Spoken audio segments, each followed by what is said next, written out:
Jornal ISTV Cidade, Uberaba.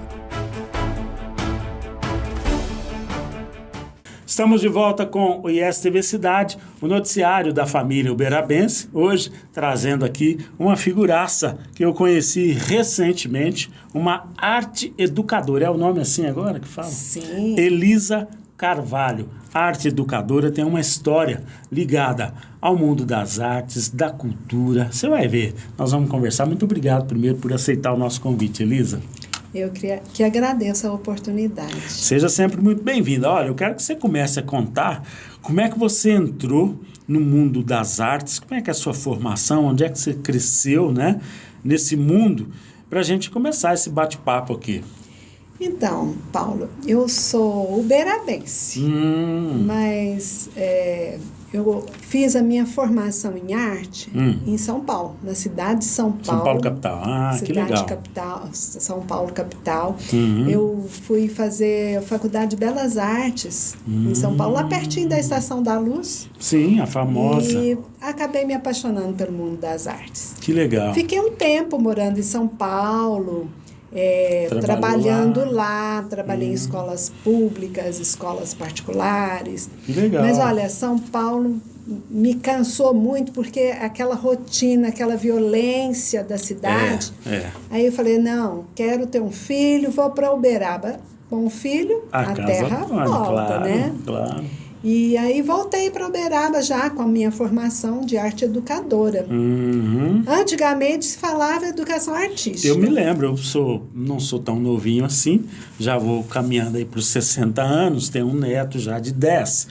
E eu me lembro quando eu era molequinho da idade do meu neto, a gente falava assim, professor de educação artística. E normalmente era uma aula que as pessoas não se interessavam muito, era uma aula assim meio...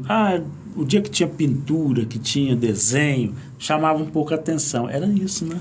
Era a aula de passatempo. Exatamente. Né? Infelizmente. Fazer desenho. Vamos pintar. Desenho livre. Guache, né? Usava muito guache. Mas hoje já essa concepção toda uma outra concepção. É a concepção do ensino de arte, né? Então, não é uma aula de fazer nada, de ficar passando o tempo, de alguma né? atividade. Você tem todo um conteúdo para aprender, né? Entendi. A arte é um conteúdo, é uma bagagem cultural muito importante na formação das pessoas. Então, foi uma luta, uma batalha, né, dos professores de arte, que se valorizasse o ensino de arte. Né? Então, a arte-educação surge para trazer para dentro da escola a história da arte, a apreciação artística e, é claro, fazer artístico também. Que legal! Isso é muito bom você contar, porque a história da arte no mundo, né, não só em Uberaba, não só no Brasil, mas no mundo, ela é muito rica, né? Ela tem várias vertentes, ela tem várias linhas, né, de atuação, tem a estética, que é uma coisa bacana, né, da gente estudar e tudo. Quem estuda filosofia, eu fui com uns 59 anos, quase 60, voltei a estudar na Universidade Federal do Triângulo Mineiro para fazer geografia, que era um sonho, né? E estou maravilhado, porque a gente vai estudar filosofia, entra a parte da estética, né? Você acaba esbarrando ali no fazer artístico também, nas artes. Essa linha, né, pedagógica que você está contando aí, então quer dizer que você já pegou na sua formação essa vertente? Sim. Eu fiz uma graduação, na época ainda chamava Educação Artística. Depois eu fiz uma pós-graduação na USP, já com o nome de Arte e Educação. Né? Essa pós-graduação, então, foi onde você deslanchou. Isso. E aí eu vim para Uberaba, e aqui trabalhei em várias universidades, a Uniub, 2 vezes, certo. Curso de arquitetura, curso de pedagogia, que tinha na época presencial, publicidade, propaganda, jornalismo. Trabalhei no CESUB, na FASU, que legal. Na Unipac, já rodei um pouco. Que legal. Isso é sinal de que a sua formação, né, nesse campo aí que você acabou se embrenhando, ela te dá essa, né, essa base, né? Essa base de educação, de pedagogia voltada para a arte. Educação. Agora, eu queria que você falasse um pouquinho para nós, para contar ali para o nosso telespectador, para a nossa audiência, né? Qual que seria, Elisa, a diferença entre a arte, o arte educador e aquela arte terapia? Você já esbarrou nesse campo também, né? Sim, é verdade.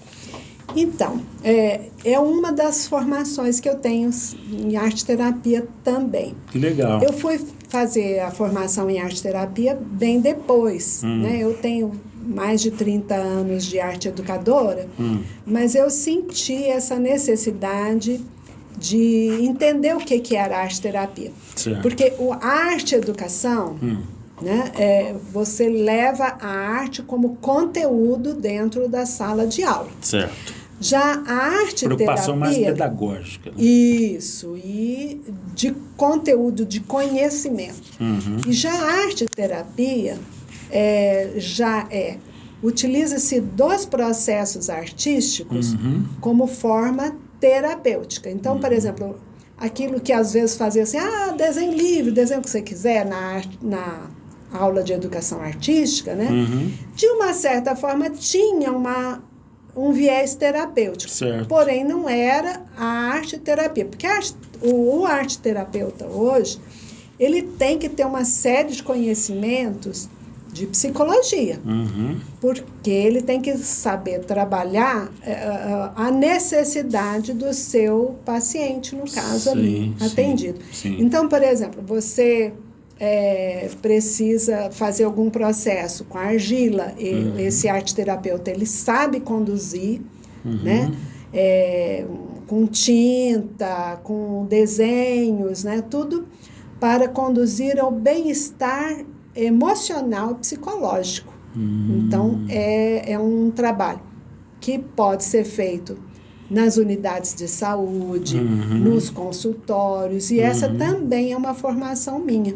Então, o interesse do arte-terapeuta não é a história da arte, mas ele pode se utilizar da história da arte para que a pessoa que está fazendo o processo terapêutico se encontre, né? Se reconheça naquele trabalho de arte. Que legal, que bacana isso, né?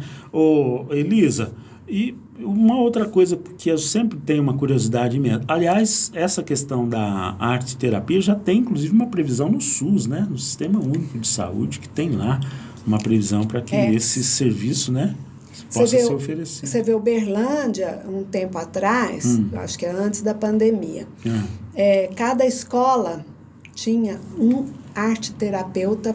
Por quê? Você sabe que as crianças têm algumas necessidades psicológicas para serem atendidas. Então, o arte-terapeuta, ele vai estar trabalhando isso. Uberaba ainda não fez essa introdução do arte-terapeuta. Atualmente, nós temos a Graça Machado com um curso de formação de arte-terapeutas na cidade de Uberaba.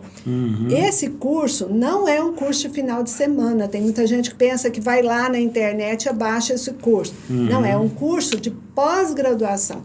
É um curso de muitas horas, né? 3.600 horas, uma coisa assim, não me recordo. Nível de pós-graduação. Mas é pós-graduação. Você tem que ter uma graduação, seja ela em arte, em pedagogia, em psicologia, para fazer curso de Inclusive, arte. A Graça, nossa colega, né? Graça Machado, tem formação também na área de comunicação, já esteve conosco aqui falando sobre esse tema, que é, sem dúvida, muito legal. Agora eu queria, na segunda metade aqui da nossa entrevista, falar um pouco sobre uma atividade que você vem desenvolvendo, vem desempenhando. Você não está mais na sala de aula, né? Não está lecionando, mas continua em atividade na área das artes. E nós temos o projeto Conexão Arte, que é bacana. Eu queria que você contasse para nós como é que surgiu. Nós até trouxemos aqui trouxemos uma entrevista da Elisa e de outros participantes do projeto. Eu queria que você falasse um pouco desse projeto, do andamento dele, porque quando nós trouxemos o tema para ISTV, estava no começo, né? Como é que está lá? Então, Paulo, nós esse projeto, Conexão Arte, ele surgiu assim de uma necessidade de valorizar os artistas da cidade. É mais fácil, às vezes, as escolas reunirem, alugar um ônibus e ir para São Paulo. É verdade. Né? Então, e a gente tem muita gente boa na cidade. Nada contra, né? Não. Pode até visitar de vez em quando, que tem coisa muito boa. Mas às vezes a gente não conhece Esquece de valorizar os talentos da nossa terra. É verdade. Né? Então, conversando com o Flávio Salge e com o Anderson Ikenelay, nós resolvemos formatar esse projeto Conexão Arte da seguinte maneira. Visitar um ateliê de artista por mês, artista de Uberaba, que reside aqui em Uberaba, pode ser de outro lugar, mas que reside aqui, tem o seu ateliê aqui. Certo. Para lá, as pessoas que vão fazer essa visita possam conhecer o processo de criação do artista, onde é que ele faz essa criação, quais são as motivações da criação. E está no segundo mês já. Aliás, vamos passar já para a terceira visita mês. Já. Já tivemos visitação lá no Reginaldo Pereira e também no Aguimar. Aguimar José Luiz. E como é que foi, ou como é que foram essas primeiras iniciativas, essas primeiras visitas, o resultado na sua visão, Elisa? Foi muito bom. As visitas não podem ultrapassar 20 pessoas. Então, certo. No Reginaldo, nós tivemos 20 pessoas assistindo, frequentando o ateliê, participando do ateliê. A gente tem uma inscrição prévia. Essa inscrição ela é feita, a pessoa nos manda uma mensagem, nós reservamos o lugar para ela na visita. Então, certo. Não se paga nada, né? Mas há assim, um agendamento. A gente pede para a pessoa o nome e um compromisso dela que ela irá na visita para não tomar lugar de outras pessoas que gostariam de visitar. Certo. Então, nós, na primeira turma, que foi a do Reginaldo, nós tivemos a frequência de 20 pessoas. Atingiu a cota já logo na primeira. Isso. Na segunda visita, que foi agora recente, no Aguimar, nós tivemos que abrir 2 turmas. Porque a procura aumentou e o pessoal estava muito curioso de ver o processo de como que é que o Aguimar faz a cerâmica. Entende? Então, quer dizer, nessa visita, o Aguimar mostrou o forno, mostrou o torno, mostrou as peças que vão ser queimadas e contou a história dele de vida. É riquíssimo. Riquíssimo. Sem dúvida. Nosso entrevistado já aqui uma vez, lá na Casa do Artesão, eu até preciso entrar em contato com ele para trazê-lo aqui para o estúdio, para ver se eu consigo trazê-lo aqui, para ele contar um pouco dessa história, que realmente tem uma história muito legal, né, para ser contada. Muito bacana. E eu fico feliz de saber que deu resultado. E esse projeto, ele tem possibilidade de se estender, de se ampliar? Como é que vocês estão imaginando aí? Olha, muito legal a sua pergunta. Então, veja só. É uma vez por mês, em um artista de Uberaba. Nossa programação vai agora até dezembro, então nós já temos, por exemplo, Eduardo Araújo, nós temos Fábio Baroli, certo. Nós temos Daniela Nespoli, Hélio Siqueira. Então, toda essa turma top já está na nossa programação fechada até dezembro. Certo. A gente lança todo mês para o pessoal se inscrever. Através das redes sociais, né? Isso. Fala o @ aí para a gente Conexão divulgar. Arte 2024 no Instagram, tá? E nós já fechamos uma parceria, essa eu não te contei, vou te contar, presta atenção. Conta. Já fechamos uma parceria com o Centro de Cultura Cecília Palmério da Unilb. Essa parceria com a Thaís, né? Nós vamos, terminado dezembro, né? Essa turnê cultural, essa jornada cultural, nós vamos fazer uma exposição coletiva destes artistas no mês de janeiro, lá no Cecília Palmério. Já está na programação. Então, assim, e pretendemos, claro, que com esse projeto a gente possa fazer uma coisa maior, como, por exemplo, atingir a lei Aldir Blanc, da cidade que está aí, né? Que a gente possa expandir, né? Isso, com certeza. Que agora é tudo voluntário, viu, Paulo? Inclusive, o governo do estado, me parece, começou aí uma série de encontros, né, para discutir a lei Aldir Blanc, que nasceu aí em função da pandemia, né, dessa história toda de uma necessidade de sustentabilidade do setor, que é importantíssimo, né? E para quem ainda não entendeu, né, tá aqui a explicação da Elisa, não só para aquele que é amante da arte, porque às vezes a pessoa fala assim, eu nem sou muito ligado às artes e tudo mais. Tem a parte da arte terapia que pode não ser ligado, mas pode depender, pode precisar dela ali no futuro, né? Porque é um tipo de terapia que está crescendo muito, né? E sem a menor sombra de dúvida, ajuda demais na recuperação, na reabilitação, na convivência. Eu estava recentemente conversando com uma pessoa da área da psicologia, né? As atividades que são desenvolvidas aí nas varas de família, né? Com crianças de casais divorciados, separados, enfim, a arte está ali também para ser utilizada, né? Como uma terapia, como um trabalho que vem a amparar, né, essas crianças e adolescentes também. Elisa, se eu te contar, muito bacana a sua entrevista. Eu quero que você volte mais vezes, tá? Para contar não só sobre a sua experiência, a sua trajetória, mas desse trabalho bacana que vocês têm feito aí, tá bom? Tá bom, desde já agradeço vocês e convido você a participar de uma visita que legal. ao ateliê. O próximo será no ateliê do artista Fábio Baroli. Fábio Baroli. Vamos dia 22 de junho. Legal. 22. Sábado de manhã.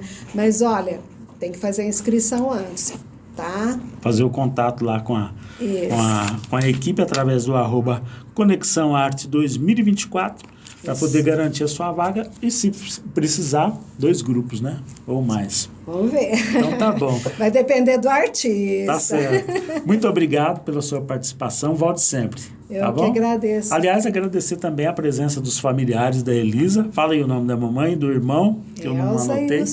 Elza e Luciano, que estiveram conosco aqui na gravação. Eles não foram mostrados na câmera, mas ficaram ali quietinhos, né, observando essa maravilha que é a cabeça dessa moça aqui para falar de arte de uma forma geral. Muito obrigado a todos vocês.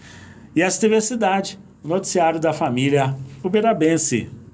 Estamos apresentando Jornal ISTV Cidade, Uberaba.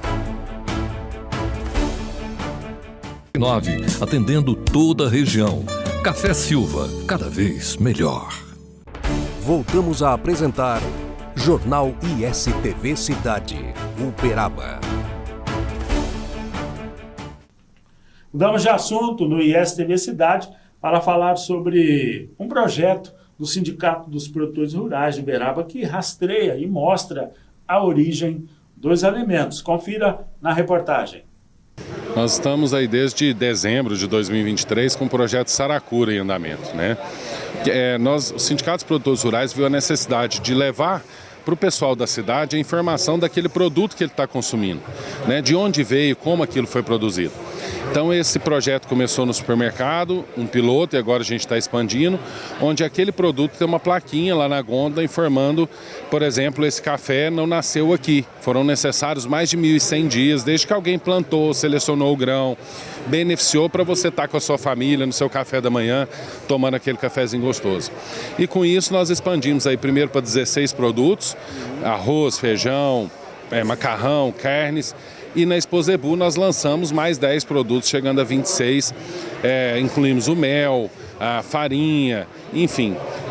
E aí você lê a frase, se você tiver interesse de saber mais sobre aquele produto, tem um QR Code, você bate o celular no QR Code e você vai ter um videozinho ali de 1 minuto explicando todo o processo daquele produto, para que nós que vivemos na cidade, mas principalmente aquelas pessoas, sejam crianças ou adultos, que não têm acesso a como aquilo chegou à sua mesa, conheçam realmente todo o trabalho árduo do produtor rural, até você poder desfrutar com a sua família daquele produto gostoso, daquele produto que é tão aconchegante.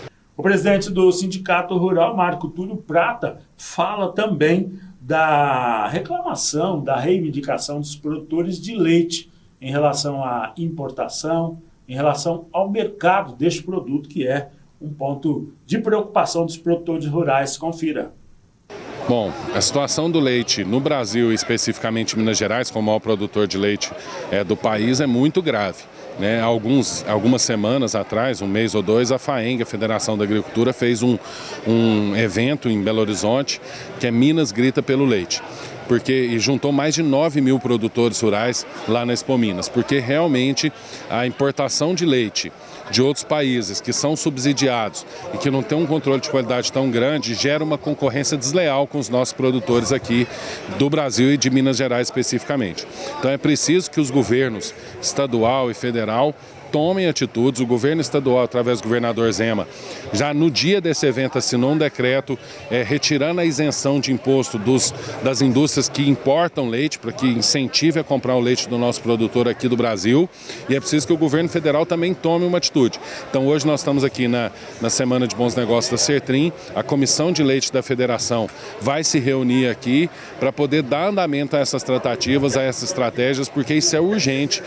Os produtores de leite não aguentam mais, estão quebrando e a gente corre um sério risco. Algum passo que na visão de vocês é decisivo e pode ser tomado assim no curto prazo, imediatamente, para socorrer o produtor de leite? Os passos já foram passados para o governo através deste evento. O principal deles é a diminuição da importação de leite subsidiado de outros países, porque isso realmente cria uma concorrência absolutamente desleal. Né? O produtor brasileiro é altamente competitivo, mas num jogo 11-11, né? Se a concorrência não for leal, não tem como. Ainda sobre a questão do leite, o ISTV Cidade conversou também com um produtor, Jonathan Ma. Ele fala sobre as reivindicações do setor leiteiro. Bem, nós estamos vivendo um momento ainda de grandes importações. Sem dúvida, o grande mote tem sido a questão da luta nossa contra as importações desenfreadas do Mercosul, especialmente da Argentina e do Uruguai, que de certo modo estão começando a reduzir, mas ainda muito acima da média normal. Então essa é a grande luta que estamos travando, embora tenham tido medidas federais, embora tenham sido editadas medidas estaduais, mas ainda são um nível muito elevado. E o segundo grande ponto é a questão do leite ser introduzido em políticas públicas, né? Programa de aquisição do governo para uso não só da cesta básica, como também da merenda escolar. Então, para que realmente o leite seja um assunto de Estado e possa ser um alimento fornecido às camadas de baixo, às camadas que necessitam desse alimento tão básico. Nós estamos vendo a reunião de vocês aqui. Qual seria o próximo passo, né? Do ponto de vista prático, dentro dessa reivindicação, dentro desse panorama que você tem nos sinalizado aí? Bem, o próximo passo é colocar isso dentro do orçamento da União, dentro do orçamento dos estados, para que realmente o leite faça parte de uma política pública. E também outro assunto é renegociar o Mercosul.